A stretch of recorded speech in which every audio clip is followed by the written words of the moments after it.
High news के programme खास मुलाकात में आज हम आपकी मुलाकात करवाते हैं डीकन नगर पालिका के पूर्व अध्यक्ष और वर्तमान में भी अध्यक्ष बनने जा रहे हैं सिल्वर पाटीदार से। डीकन पड़ती है नीमच जिले की नगर परिषद, जिसमें 15 पार्षद हैं और सबसे बड़ा इतिहास ये रहा कि 14 पार्षद बीजेपी के जीते हैं।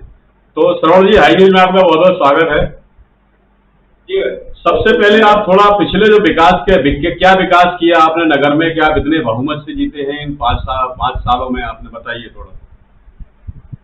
मतलब पूर्व में जो परिषद बनी थी भारतीय जनता पार्टी की, जी, लगभग सभी वार्डों में युवा पार्षद जीत के आए थे जी, और सभी पार्षदों ने और हम सब ने मिलकर, पूरी परिषद ने मिलकर जी, नगर डीके विकास किया है। जी, वो पिछले 5 वर्ष निकले, वो एक स्वर्णिम युग के रूप में निकले हैं। जी, नगर डीके के मुख्य मार्ग में एक भी सड़क ऐसी नहीं बची है जी, जहाँ हमने सड़क निर्माण नहीं किया है। जी, नगर पालिका से हटकर भी जो काम किए हैं, जी, जैसे हमारा गाँव, हमारी नगर पंचायत में लगभग 90% किसान लोग रहते हैं। जी, यहाँ पानी की बहुत समस्या रहती थी। जी, उस पानी की समस्या को लेकर हमने हमारे क्षेत्र के विधायक, मध्य प्रदेश के कैबिनेट मंत्री भाई साहब ओम प्रकाश जी सकलेचा जी, एवं क्षेत्रीय सांसद सुधीर जी गुप्ता को अवगत कराया। जी, इन लोगों के मार्गदर्शन में जो डैम की कड़ी बनी, जी, हमने 4 से 5 डैम डीके के आसपास जिनका निर्माण कार्य प्रारंभ हो चुका है, चल रहा है और कुछ का निर्माण कार्य पूरा हो चुका है। जी, तो इस प्रकार से हमने नाली खुरंजों से हटकर जी, नगर के लिए आर्थिक स्थिति नगर की मजबूत हो, जी, इसके लिए जो हमने काम किया है, जी, उस पर जनता ने कहीं कहीं बहुत विश्वास जताया है कि हमारी आने वाली पीढ़ी के लिए जी, जो परिषद ने किया है उसका रिटर्न डीके की जनता ने भारतीय जनता पार्टी की परिषद को दिया है। यानी कि जनता ने आपको इसलिए चुना है, आपने विकास की गंगा बहाई है, धारा जो बोलते हैं विकास की धारा, तो गंगा को आप डीकन पर लेकर आए हैं। जी जी बिल्कुल, भारतीय जनता पार्टी के नेतृत्व में जिस प्रकार से विकास हुआ है, जी, उनको अनवरत जारी रहेगा, वो लोगों के सामने है। ये तो ठीक है, आपने कहा। चलो, अब आने वाले जो 5 साल हैं आप किस प्रकार उनमें विकास करेंगे, क्या विकास का मॉडल क्या है आपका, बताएं थोड़ा। आपको जो कुछ कर जो क्या छूटा, क्या कुछ बाकी रह गया था? वैसे कहीं न कहीं अपन देखते हैं कि कितना भी अपन काम करें, जी, विकास कभी खत्म नहीं होता है। जी, विकास की अपेक्षाएं बढ़ जाती है और जो करने वाला होता है उससे विकास की अपेक्षा ज्यादा होती है। जी, तो गाँव, हमारे नगर के लोगों को हमारी पूरी टीम से जी, इतनी अपेक्षा है, अपने 5 साल में जो किया है उससे 2 गुना हम करके देंगे। जी, ये हमको हमारी टीम के ऊपर पूरा विश्वास है। नहीं तो वही मैं पूछ रहा हूँ आपसे कि ऐसा क्या बाकी है जो आप विकास नहीं कर पा रहे, आपके मन में कहीं ना कहीं कसक रही, तो उसको क्या विकास कार्य अधूरे छूट गए थे जो आप वापस आए हैं, उन पर थोड़ा प्रकाश डालें। हमारे नगर के 6 वार्ड इंटीरियर में आते हैं, जी, जो हमारे नगर से 2 किलोमीटर 3 किलोमीटर दूर तक है। जी, उनमें मुख्य मार्गों का निर्माण हमने कर दिया है, उनके अंदर की कुछ सड़कें बाकी हैं। जी, और ऐसे भी वार्ड हमारे यहाँ पे कि आजादी के 65 वर्ष 70 वर्ष के बाद भी जी, वहाँ रोड नहीं था, वहाँ पानी नहीं था, वहाँ बिजली नहीं थी। जी, उसको हमने समझाया है और कुछ काम वहाँ अधूरे पड़े हैं। जी, कुछ रोड अधूरे पड़े हैं, उनको हम पूरा करेंगे। और हमारे लिए बहुत ही गौरव का विषय है जी, कि हमारे जो विधायक है, मध्य प्रदेश सरकार के कैबिनेट मंत्री भाई साहब ओम प्रकाश जी सकलेचा, जी, वो उद्योग मंत्री है और उनके नेतृत्व में हमारे नगर डीके के आसपास जी, हम उद्योग की ऐसी कोई इकाई खोलेंगे जी, जिससे हमारे डीके नगर के कम से कम 500, 700 या 1000 लोग उसमें काम करें और रोजगार प्राप्त करें। ये तो बहुत अच्छी सोच है आपकी, क्योंकि आज का युवा जो बेरोजगार है तो उसके लिए आपने बहुत कुछ अच्छा। इस संबंध में क्या मंत्री से कोई बात हुई है आपकी, क्या आश्वासन दिया है मंत्री जी ने? मंत्री जी के द्वारा इस कार्य को गति देने के लिए पूर्व में तैयारियां कर ली गई है जी, और माननीय कलेक्टर महोदय के द्वारा जमीन का चयन किया जा रहा है। उन्होंने जमीन का निरीक्षण भी किया है। नगर परिषद डीके के अंदर 2-3 जमीनें ऐसी हैं जी, जहाँ पे माननीय कलेक्टर महोदय ने मंत्री महोदय के आदेशानुसार निरीक्षण किया है और उसका प्रोसेस जारी है। यानी आप उन व्यक्तियों में से हैं जो कभी हिम्मत नहीं हारते। देखिए, कांग्रेस का शासन रहा, कांग्रेस ने गलत किया, उसके अगेंस्ट आप हाई कोर्ट भी गए, लेकिन आप पीछे नहीं हटे, हिम्मत नहीं हारे। लास्ट में जो कुछ भी हो, अब मैं एक जो नगर पालिका का संगठन है उसकी मेहनत रंग लाई और कहीं ना कहीं चुनाव हो गए हैं, जिसकी ऐसे कयास लगा जा रहे थे चुनाव तो 2024 में होंगे। जी जी, हिम्मत हारने का तो ऐसा प्रश्न ही पैदा नहीं होता है। हमारी जो टीम है, जी। हमारी टीम इतनी मजबूत टीम थी जिसके ऊपर मुझे पूर्ण विश्वास था। अगर अपन कुछ भी करेंगे तो पीछे संभालने वाले लोग अपने पीछे खड़े हैं। जी वो कहीं न कहीं अपनी पीठ मजबूत करके खड़े हैं। जी इसलिए हमने कभी किसी चीज की परवाह नहीं करी। 18 महीने कांग्रेस की गवर्नमेंट रही। जी आपको वो मामला भी संज्ञान में है कि जबलपुर हाईकोर्ट अपन कमलनाथ सरकार के खिलाफ गए जी और अपन ने रीट दायर करी। जी ठीक है, उसमें अपने को सफलता नहीं मिली, परंतु कहीं कहीं अपन ने प्रयास में कहीं कमी नहीं जोड़ी। जी हमारे यहाँ सबसे बड़ी बात ये हुई 18 महीने में जी कि यहाँ का कांग्रेस का जो प्रत्याशी था राजकुमार जी हरीश, जी वो यहाँ से बहुत बुरी तरह से चुनाव हारे।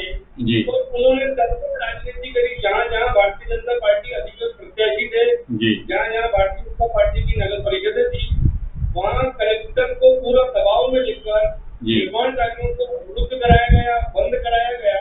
जी उसको हमारे माननीय विधायक महोदय ने संज्ञान में लिखकर जी प्रिंसिपल सेक्रेटरी भोपाल, उनके नेतृत्व में हमारे यहाँ से जावद विधानसभा से एक दल जाता है। जी उस दल के नेतृत्व में हम प्रिंसिपल सेक्रेटरी से मिले, माननीय विधायक महोदय ने उनको अवगत कराया और तत्काल कलेक्टर को वहाँ से हम जब भोपाल से डीकेन नहीं पहुंचे, जी उससे पहले आदेश आता है कि निर्माण कार्य प्रारंभ करवाए जाए। वेरी तो गुड। कहीं कहीं हमने उस समय सफलता हासिल की और कांग्रेस को मुक्ति खानी। जी अच्छा, आपके नगर में ऐसा कोई पर्यटक स्थल है जिसको आप विकसित कर सके, जहाँ पर्यटक आ सके, लोगों के घूमने का साधन भी होगा, नगर पालिका के लिए, नगर परिषद के लिए आय का साधन भी बढ़ेगा?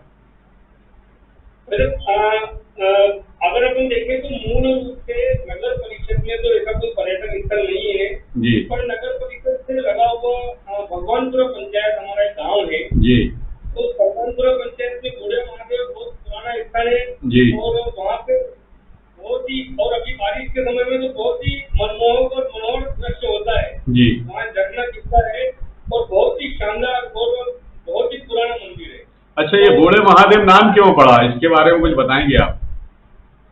जी जी बेटा। बूढ़े महादेव नाम क्यों पड़ा, इसके बारे में कुछ बताएंगे? बढ़िया एक कल्पना की जाती है वहाँ की जो मूर्ति है जी और जो पुराने लोगों का कहना है कि जब भूमि में स्खलन हुआ होगा या नाला बहा होगा जी तो वो जो मूर्ति है वो पानी में बह के उसने मूर्ति का आकार लिया जी तो उसको बूढ़े महादेव कहते हैं। ओके ऐसी कल्पना हमारे यहाँ की जाती है। जी। तो आप क्या मानते हैं 2023 में शिवराज सरकार वापस आने की संभावना है? आपने क्या तैयारी कर रखी है? वैसे 101% आई। पिछली बार हमारी विधानसभा में 7 नगर परिषदें थी। जी 7 नगर परिषदों से भारतीय जनता पार्टी ने बढ़त ली और नगर परिषद टिकट में पूरी विधानसभा में सबसे ज्यादा बढ़त ली थी। हम 1200 वोटों से विजयी जी हुए थे। तो इस बार हमारा लक्ष्य है कि हम 2000 वोटों से जीतेंगे टिकट नगर परिषद को विधानसभा चुनाव। नहीं तो आप क्या कुछ नया करने जा रहे हैं? तो इसका बीजेपी आप बीजेपी क्या आगे क्या काम किए हैं? बीजेपी ने, जनता बीजेपी को आज पसंद कर रही है पूरे मध्य प्रदेश में, क्या पूरे देश में? भारतीय जनता पार्टी की और देश के यशस्वी प्रधानमंत्री नरेंद्र जी मोदी की एक बहुत ही महत्वाकांक्षी योजना जी जो कर रही है पूरे देश में जी और नीमच जिले में नगर परिषद डीकेन ने अभी तक 800 पीएम आवास डीकेन नगर परिषद बना चुकी है। जी और हमने 1100 लोगों का सर्वे कर रखा है। जी 1100 परिवार, हमारे यहाँ 1800 परिवार टोटल निवासरत हैं। जी उनमें से 1800 परिवारों को चयनित कर रखा है। 800 लोगों को पीएम आवास दे चुके हैं। 300 लोगों जो थे जी 18 महीने के घटनाक्रम में सारी चीजें आपके ध्यान में है। जी जो 18 महीने का घटनाक्रम हुआ था उसमें पीएम आवास रुके, किस्तें रुकी, उसमें बहुत सारी खामियां निकाली गई। जी परंतु उसको हम पुनः एक गति देकर उस गति से हम काम करेंगे कि 2023 में भारतीय जनता पार्टी भारी मतों से विजय प्राप्त करे, ऐसा हम पूरा प्रयास करेंगे। और इसके को अनेक योजनाएं, लाडली लक्ष्मी योजना, जननी योजना, प्रसव से लगाकर मृत्यु तक जी अपनी जो बहन गर्भ धारण करती है उस समय से लगाकर मृत्यु तक की सारी योजनाएं प्रदेश के यशस्वी मुखिया मुख्यमंत्री शिवराज सिंह जी चौहान के द्वारा लागू की गई है। जी उन योजनाओं के कारण ही आज कहीं न कहीं भारतीय जनता पार्टी को जो गरीब लोगों का आशीर्वाद मिल रहा है वो आपके सामने है। अच्छा, एक देश के प्रधानमंत्री का नारा है कि अगर हम स्वच्छ रहेंगे तो स्वस्थ रहेंगे। ये स्वच्छता मिशन को लेकर क्या चला रहे हैं आप? किस प्रकार, क्या आपने ये कल्पना की है कि डीकन नगर परिषद कभी फर्स्ट नंबर पे आई कम से कम मध्य प्रदेश में? बिल्कुल वैसा स्वच्छता अभियान जब से शुरू हुआ जी हमने स्वच्छता अभियान में डीकन नगर परिषद ने जिले में 2 बार प्रथम आई, जी संभाग में हमारा 14 स्थान रहा और मध्य प्रदेश में हमारी 12वीं रैंक बनी और पूरे देश में 100वीं रैंक डीकन नगर पंचायत से बनाई। Very good. अब क्या इसकी मुहिम क्या चलाएंगे? लोगों को किस प्रकार कन्वेंस करेंगे, किस प्रकार जागरूक करेंगे? क्योंकि नगर परिषद को भी कहीं ना कहीं सुदृढ़ मजबूत होना आवश्यक है। जी जी हमने स्वच्छता अभियान के माध्यम से घर घर जाकर पार्षदों के द्वारा, कर्मचारियों के द्वारा, स्वयंसेवी संस्थाओं के द्वारा हमने कहीं कहीं जनता में जागरूकता लाई है। जी आज अगर अपन पूरे नगर में घूमते हैं, जी जैसे हमारे गांव के लोग शहर में जाके जो व्यापार व्यवसाय करते हैं, जी वो जब डीकन में आते हैं तो उनसे जो हम डीकन की तारीफ सुनते थे, जी कहीं मन इतना गदगद हो जाता है। जी लोग आते हैं तो कहते हैं यार ऐसा लग रहा है जैसे हम नीमच में घूम रहे हैं। जी वेरी गुड। तो कहीं कहीं मन प्रसन्नचित्त होता है। तो उसी कड़ी में हम सभी संस्थाओं का साथ लेंगे, विद्यालयों का साथ लेंगे, छात्रों का साथ लेंगे, सभी को साथ लेकर हमारे डीकन को कैसे हम स्वच्छ बनाएं, स्वस्थ बनाएं और सुंदर बनाएं, उस दिशा में नगर परिषद डीकन काम करे। अच्छा, स्वच्छ बनाएंगे आप, सुंदर बनाएंगे, बट एक मुद्दा और है यहाँ, शिक्षित कैसे बनाएंगे खास करके छात्राओं को? शिक्षित के लिए जैसे हमारे यहाँ बहुत अच्छे से जो हमारा विद्यालय है, हमारे यहाँ 12th तक स्कूल है, हायर सेकेंडरी स्कूल जी हमारे यहाँ के माननीय विधायक ओमप्रकाश सकलेचा ने एक योजना चला रखी है जी टैबलेट वितरण की। जी तो पिछले 3 सालों से वो बच्चों को जो 80% से ऊपर अंक लाते हैं 10वीं के साथ जी तो टैबलेट के माध्यम से तैयारी करवा रहे हैं। टैबलेट इस साल की जैसे हमने 27 बच्चों को टैबलेट दिए जी उन टैबलेट की देन है कि बिना कोचिंग के पिछले वर्ष में भी हमारे यहाँ से बच्चा जी-मेंस में चयन हुआ बिना कोचिंग के जी और इस वर्ष भी हमारे यहाँ से एक बालिका है हर्षिता सोनी जिसका चयन हुआ है। उसका एक सेमेस्टर और बकाया है और लगभग उसका भी चयन होगा, हमें ऐसा पूरा आत्मविश्वास। अच्छा, आपके नगर परिषद में कोई विवाद तो नहीं चल रहा है? हिंदू मुस्लिम को लेकर काफी विवाद चल रहा है, ऐसी कोई स्थिति तो नहीं है? क्या आप भाई भाई बन के रहते हैं या भाईचारा फैलाते हैं? बिल्कुल वैसा भाई भाई बनकर ही रहते हैं और नगर परिषद डीकन में इस प्रकार का कोई विवाद नहीं है। जी नहीं, रिवाज नहीं है, क्योंकि आजकल ये मुद्दा चल रहा है कि भाईचारा एक दूसरे को चारा बनाया जा रहा है। तो मैंने कहा चारा तो जानवरों के लिए होता है, चारा छोड़ दो, अगर बनना है तो भाई भाई बनो। वैसा में एक उदाहरण 2 उदाहरण है डीकन में। जी वार्ड नंबर 4 जो मुस्लिम बाहुल्य है जी और वार्ड नंबर 14 जहाँ पर लगभग 100 वोट मुस्लिम समाज के। जी वार्ड नंबर 4 में पिछली बार बराबर वोट हमारे आए थे जी हमारा पार्षद वहाँ जीता है। जी इस बार वहाँ एक सीट मात्र वो है जो मैंने बताया, एक सीट कांग्रेस के खाते में गई है। जी वो कहीं कहीं हमारी कमजोरी रही होगी या कहीं कहीं हमसे चूक हुई होगी। जी बहुत कम अंतर से जी 22 वोटों का जो अंतर रहा है उससे हमारा कैंडिडेट पिछड़ा है। जी कहीं कहीं विकास हुआ है, लोगों ने विकास को वोट दिया है। वार्ड क्रमांक 14 जहाँ कांग्रेस के सत्तावर नेता राधेश्याम जी पाटीदार जो नगर पंचायत अध्यक्ष कांग्रेस की तरफ से प्रत्याशी थे अध्यक्ष के जी वो 80 वोटों की उस वार्ड नंबर 14 में हारे। Very good. हमारे लिए कहीं गर्व का विषय है।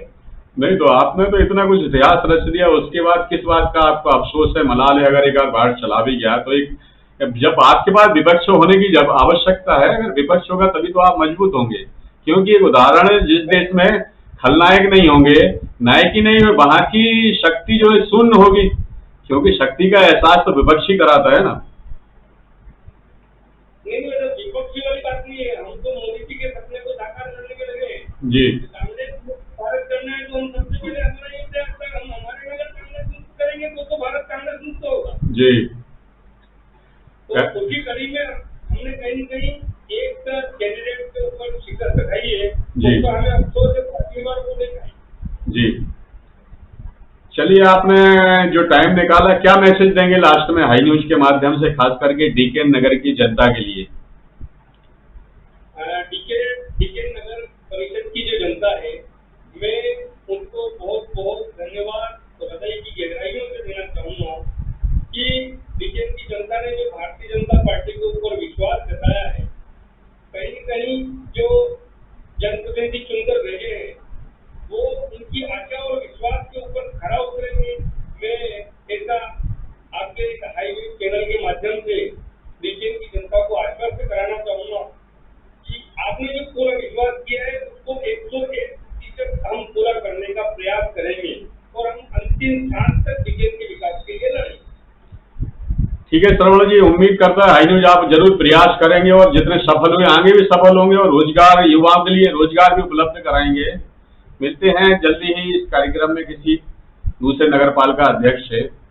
थैंक यू डीकेन श्रवण जी, थैंक यू, धन्यवाद। जी धन्यवाद।